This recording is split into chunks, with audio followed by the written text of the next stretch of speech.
श्री स्वामी समर्थ. अशा लोकांना तुमच्या आयुष्यातून दूर करा. लोक म्हणतात की दुःख सांगितल्याने कमी होते, पण इथे तर ज्यांना आपण आपले दुःख सांगतो ते मजा घेतात. पडले असे काही लोक माझ्या नजरेतून त्यांची घमेंड आणि वागण्यामुळे. तुमच्याजवळ फक्त पैसा असला पाहिजे, कारण इथे भावनांचं कदर कोणीही करत नाही. जी व्यक्ती त्याच्याजवळ असणाऱ्या गोष्टींमुळे समाधानी राहत नाही, त्याला भविष्यामध्ये मिळणाऱ्या गोष्टीत सुद्धा कधीही समाधान वाटत नाही. दुसऱ्यांना तुमच्या आयुष्यामध्ये किमती बनवतात, तर तुम्ही स्वतःच्या आयुष्यामध्ये स्वस्थ होऊन जाताल. तुम्ही तुमची सेल्फ रिस्पेक्ट जितकी कमी कराल, लोक तुम्हाला तेवढं लाचार बनवतील. वाईट वेळ तुम्हाला कमजोर नाही तर चॅम्पियन बनणं शिकवते. ते तुम्ही नाही तर माझ्या अपेक्षा होत्या, ज्यांनी माझं सगळ्यात जास्त मन दुखावलं आहे. प्रेम वचनामुळे नाही तर जाणीवांमुळे कायम राहतं. खुश दिसण्याच्या जबरदस्तीमध्ये माणूस आणखीनच जास्त उदास राहतो. कोणी कितीही तुमचं आपलं असलं तरीही सगळ्यात आधी तो त्याचा फायदा पाहतो. बऱ्याचदा हरवले जातात जुने नाते एक नवीन नात्यांमध्ये बांधल्यानंतर. काही लोक खोटं सुद्धा इतक्या विश्वासाने बोलतात की तुम्ही ओळखू शकत नाही ती व्यक्ती तुमच्या बरोबर खोटं बोलत आहे. लोकांना तुमची कदर तेव्हा समजते जेव्हा वेळ निघून गेलेला असतो. विश्वास जिंकण्यासाठी पूर्ण आयुष्य लागतं, पण तो तोडण्यासाठी एक क्षणच पुरेसा असतो. बदललं तर निश्चित आहे, प्रत्येक गोष्ट बदलते. कोणाचं मन बदलतं तर कोणाचे दिवस बदलतात. लोक योगायोगाने फक्त भेटतात, पण दूर जातात त्यांच्या मर्जीने. विसरायला शिका, त्यामध्येच तुमचा फायदा आहे, कारण हे जग सुद्धा तुमच्याबरोबर तेच करणार आहे. कोणाची सवय होणं प्रेम होण्यापेक्षा जास्त खतरनाक आहे. जी गोष्ट सहजासहजी मिळते, माणूस त्याची कधीही कदर करत नाही. स्वार्थी नाते जेवढे लवकर बनतात तेवढेच लवकर तुटतात. घमेंड आणि अहंकारामुळे माणूस स्वतःच त्याचे नाते बिघडवतो. कमजोर असतात असे लोक जिथे राग यायला पाहिजे तिथे रडतात.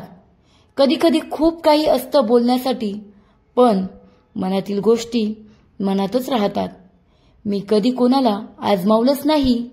जेवढे प्रेम दिले तेवढे प्रेम कधी मिळालेच नाही. तुम्ही कितीही मनापासून नातं निभावा, पण बदलणारे लोक बदलतातच. मॅचिंग कपडे घातल्यामुळे फक्त शरीर सुंदर दिसेल. नाते आणि परिस्थितीशी मॅचिंग करा, तुमचे पूर्ण आयुष्य सुंदर होईल. खोटा शब्द देण्यापेक्षा चांगलं हे आहे की तुम्ही खरं बोलून नकार द्या. आयुष्यामध्ये गैरसमज ठेवणे खूप चूक करण्यापेक्षा जास्त खतरनाक असते. जर तुम्हाला खुश राहायचं असेल तर तुमच्या आयुष्याचे निर्णय तुमची परिस्थिती पाहून घ्या.